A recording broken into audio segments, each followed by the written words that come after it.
जय भीम नम बुधाय बाबा साहेब स्टाच्यू को बारंबार असामाजिक व्यक्ति माने भांगुछंती एवं जेतिक थर प्रशासन को अलर्ट करा जाउची ये वास्तविक जय भीम नारा रे कोठी ना कोठी प्रशासन मन भितर वर्तमान डर पशि जाइछि कारण जेतेबेले बाबा साहेब स्टाच्यू को बारंबार भंगा जाउची एफआईआर होउची प्रशासन को जना जाउची जिला प्रशासन को बारंबार तागिद करा जाउची तापर मध्य स्टाच्यू को भंगा होउची आपन को मु वर्तमान जो चित्र देखिया को चाहिबी ये होउची खोर्धा जिला जटणी बड़तोटा अंचल दृश्य आपन देखुछंती एठी अंबेडकर प्रेमी माने समस्त अछंती समस्तक मनरे गोटे असंतोष देखा दउची कि वास्तव रे डॉक्टर बाबा साहेब अंबेडकर स्टाच्यू को कहीं भांगुछंती ये वास्तव रे जय भीम नारा को कोठी ना कोठी ओडिसा वासी रो जो माने कलंकित चेहरा एवं ओडिसा रो जो प्रशासन जय भीम नारा रे कोठी ना कोठी भयभीत होउची कि एवं जय भीम नारा जदि सबु आड़े चारिआड़े बर्तमान व्यापीब ये गोटे प्रकार ओडिशा वासी एससी एसटी ओबीसी माइनोरिटी भाई कोठी ना कोठी गोटे उन्नति देखा देवार बर्तमान सामना को आसुची ये जो चित्र को मु बर्तमान बारंबार आपन सामने देखौची आपन जो देखुछंती ये होची बड़तोटा अंचल जो स्टाच्यू रहितला डॉक्टर अंबेडकर स्टाच्यू 2022 रे मध्य किछि असामाजिक व्यक्ति को भांगी थिले गोटे नु 3-4 थर मध्य भांगी थिले आज आपन देखुछंती ये जो मांकेड़ा पत्थर एठी रहिची एई पत्थर साहाय्य रे जहा अभियोग रहिची राती रे आसिकी युवक माने एठी असामाजिक युवक माने एठी आसिकी भांगी छंती एई देखो खंड खंड टुकुड़ा बर्तमान मांकेड़ा पत्थर रो साहाय्य रे बाबा साहेब हाथ को भंगा हैची बाबा साहेब एठी देखुन ताकर फेस को मु देखा को चाहिबी ये फेस को मध्य भांगी छंती तापर हमें आलोचना करबा ये काहे की एमती बारंबार घटुची एई जो लोकल जो माने रहिछन अंबेडकर प्रेमी माने आज समस्त एठी प्रतिवाद करूछन धारणा मध्य देबे जिलापाल मध्य देखा करिवे एफआईआर मध्य हैची आपन ना कोन कहले भाई सरोज दास कोड रोंती आपन बर्तोटा ये स्टैच्यू को किए भांगी छी कोन आपन थाना रे अभियोग कले बर्तमान काली राति घटना ये 11:30 रु 12 भितर घटना है आम भाई जने कम आसुवा समय सी देखले कौन पत्थर पड़ी से पाखक आसी देखला बेलू भंगाभंगी कर दिखती आमको सी जनला बेलू आम आसिक सब आम जो कमिटी अच्छी भाई मैंने सब अच्छे आसिक बसट कलु पीसीआर फोन कलु पीसीआर 2टा पीसीआर छाड़े सी आसिक फटो फटो उठेकी जाइए पुणी राति 1 बजे आम एफआईआर देलु एफआईआर देला आईएस कहले आसवाई एपर्त आसी ना 22 मसीह भंगा होता 22 मसीह गोटे थर 23 मसीह बर्तमान 25 गोटे आ बर्तमान 26 गोटे बर्तमान जो 22 मसीह जो घटना होता है जनरल लोक ना दिखाई से मानवीय लोक ना दिखाई से ना दिखाई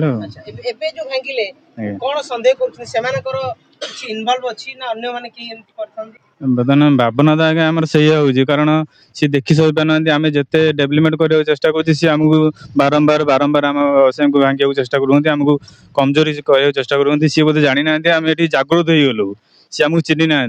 आज आज आम 2 जन 5 जन अच्छु काली 500 भी ये बाबा साहेब आम समस्त मुंड देखा आम प्रस्तुत हो कौन कहे भाई आज्ञा आज ये जो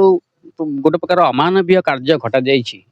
एवं बाबा साहेब को मूर्ति भांगा यह खाली बाबा साहेब को प्रति अपमान नुहे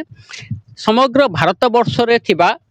बुद्धिजीवी क्रांतिकारी समाजसेवी छात्र छात्री एवं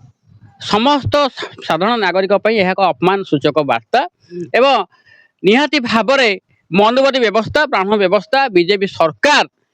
केउ भाव में आंबेडकर बादी को दमन करिवो आंबेडकर विचारधारा को दमन करिवो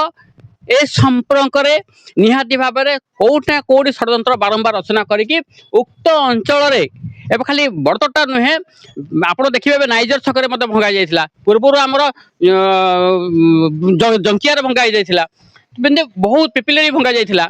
बहुत अंचल समग्र ओडिशा रे बहुत अंचल बाबा साहेब आंबेडकर को प्रतिमूर्ति पोस्टर को चिरिबा मूर्ति भांगिबा एक नुआ कथा नुहे एटा बारंबार घटुची एवं पूर्व भंगा जाइथिला ए संक्रांत रे उक्त अंचल किसी आदिवासी एवं समाजसेवी माने स्थानीय प्रशासन को जणाइथिले मध्य एई घटना रे स्थानीय प्रशासन आज पर्यंत नीरवता अवलंबन करुची आमे कहिबाकू चाहूचु शासन रे थिबा सरकार थिबा जो पद पदवी अच्छे आईएएस आईपीएस ऑफिसर मान अच्छे से बाबा साहेब का आंबेडकर लिखित संविधान पाठ पढ़ी आज आईपीएस आईएएस ऑफिसर होती ତାଙ୍କର କ'ଣ ରିସ୍ପନ୍ସିବିଲିଟି ନୁହେଁ କି, ତାଙ୍କର କର୍ତ୍ତବ୍ୟ ନୁହେଁ କି ବାବା ସାହେବ ଆମ୍ବେଦକର ମୂର୍ତ୍ତିକୁ ସମ୍ମାନ ଦେବା, ତାକୁ ସୁରକ୍ଷିତ ରଖିବା? ନା, এটা ନିହାତି ଭାବରେ ଏକ ସଂକୀର୍ଣ୍ଣ ଚିନ୍ତାଧାରା ଯେ ବାବା ସାହେବ ଆମ୍ବେଦକର ଆଇଡିଓଲୋଜି କି ଦବେଇ ଦେଇଯିବା। ଦାବି ରଖିବ ଯେ ଯୋଉମାନେ ଯେ ଅସାମାଜିକ ବ୍ୟକ୍ତି ମାନେ ଯେଉଁ ନକାରାତ୍ମକ ଚିନ୍ତାଧାରା ଲୋକମାନେ ଯୋଉମାନେ ଆଜି ବାବା ସାହେବ ଆମ୍ବେଦକର ପ୍ରତିମୂର୍ତ୍ତିକୁ ବିଗାଡ଼ିଛନ୍ତି, ତାଙ୍କ ପ୍ରତିମୂର୍ତ୍ତିକୁ ଭାଙ୍ଗିଛନ୍ତି, ସେଇ ଦୃଷ୍ଟାନ୍ତମୂଳକ ଦୋଷୀ ମାନଙ୍କ ବିରୁଦ୍ଧରେ ନିହାତି ଭାବରେ କଠୋର ଦଣ୍ଡବିଧି ବ୍ୟବସ୍ଥା କରାଯାଉ। ଯଦି ପ୍ରଶାସନ এই বিষয়ে ଯଦି କିଛି ମାନେ ଷ୍ଟେପ୍ ନ ନିଅନ୍ତି ତାହେଲେ ନିହାତି ଭାବରେ ସ୍ଥାନୀୟ ଅଞ୍ଚଳ ଅଧିବାସୀ ଏବଂ ଭୀମ ଆର୍ମି, ସାମାଜିକ ନ୍ୟାୟ ଅଧିକାର ସୁରକ୍ଷା ମଞ୍ଚ, ଅନ୍ୟାନ୍ୟ ସଂଗଠନ ମିଳିତ ଆନୁକୂଲ୍ୟରେ ଖୋର୍ଦ୍ଧା କଲେକ୍ଟର ଅଫିସକୁ ଘେରାଉ କରିବୁ। ପ୍ରଥମେ ସବୁ ସାଥୀମାନଙ୍କୁ ଜୟ ଭୀମ। ଏଠି ଭାଙ୍ଗିବା କାରଣ ଉଦ୍ଦେଶ୍ୟ ହେଉଛି 2022 ମସିହାରେ ପ୍ରଥମେ ଏଠି ବାବା ସାହେବଙ୍କ ମୂର୍ତ୍ତି ଯେତେବେଳେ ସ୍ଥାପନା କରାଯାଇଥିଲା କିଛି ଦିନ ଭିତରେ ବାବା ସାହେବଙ୍କ ମୂର୍ତ୍ତି ଭଙ୍ଗାଗଲା। ଆମେ ଏଠି ଭଲ ଭାବରେ ଜାଣିଛୁ ଏ ଯୋଉ ଜାଗା ଉପରେ ବାବା ସାହେବଙ୍କ ମୂର୍ତ୍ତି ବସିଛି, ଏଠା କିଛି ଲୋକ ଏ ଜାଗା ହଡପ କରିବା ପାଇଁ ସବୁ ଚିନ୍ତାଧାରା। ଯୋଉଠି ଆମେ ଦେଖିବେ, ଆପଣ ଦେଖନ୍ତୁ ଗୋଟେ ମସଜିଦ ହଉ କିମ୍ବା ମନ୍ଦିର ହଉ କିମ୍ବା ଗିର୍ଜା ହଉ, ହଜାର ହଜାର ଏକର 500 ଏକରରେ ମନ୍ଦିର କରାଯାଉଛି, ସେଠି ବିରୋଧ ନାହିଁ। ଯୋଉଠି ବାବା ସାହେବ ଆମ୍ବେଦକରଙ୍କର ମୂର୍ତ୍ତି ବହୁଛି ସେଠି ବିରୋଧ କରାଯାଉଛି। କାହିଁକି ନା ବାବା ସାହେବଙ୍କର ଯୋଉ ଜୟ ଭୀମ ଡାକରାଟାକୁ ସିଏ ପୁରା ଦବେଇବାକୁ ଚେଷ୍ଟା କରୁଛନ୍ତି, କିନ୍ତୁ ସିଏ ଜାଣିପାରୁନାହାନ୍ତି ଯେ 2022 ମସିହାରେ ଭାଙ୍ଗିଥିଲେ ଯୋଉ ବାବା ସାହେବ ମୂର୍ତ୍ତି କି, ବାବା ସାହେବ ମୂର୍ତ୍ତି ବନେଇବା ପାଇଁ ବାଟ ପାଇନଥିଲେ 48 ଘଣ୍ଟା ଭିତରେ ବାବା ସାହେବ ମୂର୍ତ୍ତି ଏଠି ନୂଆ ସ୍ଥାପନା କରାହେଇଥିଲା। ତ ଆଜି ବି ଯୋଉ ଭାଙ୍ଗା ହେଇଛି ଏଠି ବାବା ସାହେବଙ୍କ ମୂର୍ତ୍ତି, ଆଜି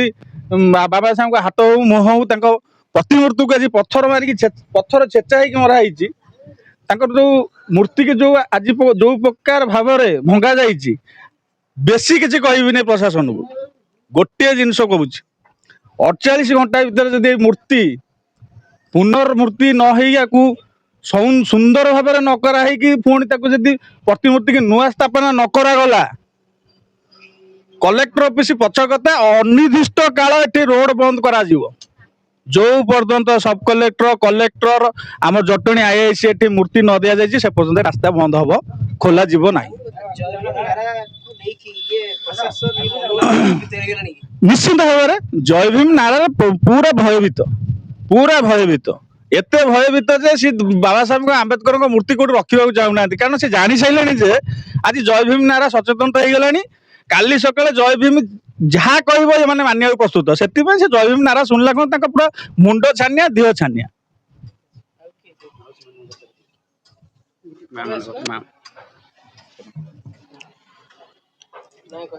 ମୋ ନାଁ ସଦାନନ୍ଦ ନାୟକ। ଆଜ୍ଞା, ମୋ ଘର ଏଇଠି ବରତଡ଼ା ଗ୍ରାମ। ଷ୍ଟାଚୁ ତ ଆଗରୁ ଭଙ୍ଗା ଯାଇଥିଲା ଭାଇ, ଆମର ଯେମିତି କହିଲେ କି ସରୋଜ ଭାଇ ଆଗରୁ ଭଙ୍ଗା ଯାଇଥିଲା। ତ ମତେ ଲାଗୁଛି ଏଇ ଜାଗାଟାକୁ ସେ ଚାହୁଁଛନ୍ତି ମାନେ ଏଠୁ ଉଠେଇ ଦେବା ପାଇଁ। ସେ ବାରମ୍ବାର କେତେ ଥର ବି ଷ୍ଟାଚୁକୁ ନେଇକି ଭଙ୍ଗାରୁଜା କରିକି, ବଡ଼ ଭାଇକି ବାଡ଼ିଆ ବରା କରିକି, ମାନେ ବହୁତ ପ୍ରକାର ଏଠି ଘଟଣା ଘଟିଲି। ମାନେ ଗୋଟେ ଥର ନୁହେଁ, 2-3-4 ଥର ମାନେ ଭଙ୍ଗାରୁଜା କରାଯାଇଛି। ଆଉ ଏଠି ତାଙ୍କର ମନୁବାଦୀଙ୍କର ଇଚ୍ଛା ଅଛି ଯେ କ'ଣ ନା ଏଠୁ ପୁରା ଟୋଟାଲ ହଟେଇବାକୁ ଚେଷ୍ଟା କରୁଛନ୍ତି। କାହିଁକି ହଟେଇବାକୁ ଚେଷ୍ଟା କରୁଛନ୍ତି? ଆଗରୁ ଆମେ ମୁଣ୍ଡ ତଳକୁ ପୋତି ବାଟ ଚାଲୁଥିଲୁ, ପ୍ରତିମୂର୍ତ୍ତି ବସିଲା ପରେ ବାବାଙ୍କୁ ଆମେ ଜାଣିଲା ପରେ ଆମେ ମୁଣ୍ଡ ଟିକେ ବାଟ ଚାଲିଲା ପରେ ତାଙ୍କ ଦେହରେ ଯାଉନି। ସେ ଯେମିତିକି ଆଗରୁ ତଳି ତଳାନ୍ତ କରିକି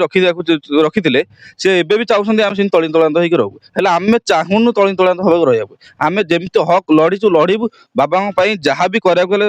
ବେଳ ପଇଲେ ବି ଆମେ ମରିବାକୁ ବସେଇବୁନୁ। 2022 ମସିହାରେ ବାବା ସାହେବଙ୍କର ପ୍ରତିମୂର୍ତ୍ତିଟି ଉନ୍ମୋଚନ କରାଯାଇଥିଲା। এই ଅସାମାଜିକ ଦୁର୍ବୃତ୍ତ ମାନେ, ମନୁବାଦୀର ବିଚାରଧାରାର ଲୋକମାନେ ବାରମ୍ବାର ବାବା ସାହେବଙ୍କ ପ୍ରତି ଅପମାନ ଆଉ ବାବା ସାହେବଙ୍କର ପ୍ରତିମୂର୍ତ୍ତିକୁ ଭାଙ୍ଗିବା ପାଇଁ ଚେଷ୍ଟା କରିଛନ୍ତି ଆଉ ଭାଙ୍ଗି ବି ଦେଇଛନ୍ତି। କିନ୍ତୁ ଏଠି ମୁଁ କହିଦେବାକୁ ଚାହେଁ, এই ବିଜେଡି ସରକାର ଥିବା ସମୟରେ ବି ବାବା ସାହେବଙ୍କୁ ଅପମାନ କରାଯାଉଥିଲା। ଏ ବିଜେପି ସରକାର ଆସି ସାରିବା ପରେ ବି ବାବା ସାହେବଙ୍କର ପ୍ରତିମୂର୍ତ୍ତିକୁ ଅପମାନ କରାଯାଉଛି। ଏ ଭାରତ ବର୍ଷ ଭିତରେ ବାବା ସାହେବଙ୍କର ପ୍ରତିମୂର୍ତ୍ତି ଯୋଉଠି ବି ଅଛି, ଏ ମନୁବାଦୀର ବିଚାରଧାରା ଲୋକମାନେ ସବୁବେଳେ ବାବା ସାହେବଙ୍କର ପ୍ରତିମୂର୍ତ୍ତିକୁ ଭାଙ୍ଗି ଦେବାକୁ ଚେଷ୍ଟା କରୁଛନ୍ତି। ଆଉ ଏଇ ବହୁଜନ ସମାଜର ଆବାଜଟାକୁ ଦବାଇବା ପାଇଁ ଚେଷ୍ଟା କରୁଛନ୍ତି। ଆଉ ଏଠି ମୁଁ ଜିଲ୍ଲା ପ୍ରଶାସନକୁ ଚେତାବନୀ ଦେବାକୁ ଚାହେଁ, ପ୍ରତିମୂର୍ତ୍ତିକୁ ଯଦି 48 ଘଣ୍ଟା ଭିତରେ ଯଦି ପୁନର୍ବାର ଯଦି ମରାମତି ନ କରାଯାଇଛି, ତାହେଲେ ଭୟଙ୍କର ଆନ୍ଦୋଳନ କରାଯିବ। ଆଉ ଏଠି ଯୋଉ ବାବା ଯୋଉ ବଡ଼ ତୋଟାରେ ବାବା ସାହେବଙ୍କର ପ୍ରତିମୂର୍ତ୍ତି ଯୋଉ ବସାଯାଇଛି, ଆଉ ଏଠି ଯେତିକି ଜାଗା এই স্থানীয় অঞ্চଳର ଲୋକମାନେ ରଖିଛନ୍ତି এই ତୁରନ୍ତ এই ଜାଗାକୁ ଟୋଟାଲ ପାଚେରୀ କରି ଆଉ ଏଠି ଗେଟ୍ ଲଗାଇବା ବ୍ୟବସ୍ଥା କରନ୍ତୁ ଆଉ ବାବା ସାହେବଙ୍କର ପ୍ରତିମୂର୍ତ୍ତିକୁ ସୁରକ୍ଷା ଦେବା ପାଇଁ ଏଠି ସିସିଟିଭି କ୍ୟାମେରା ଲଗାଯାଉ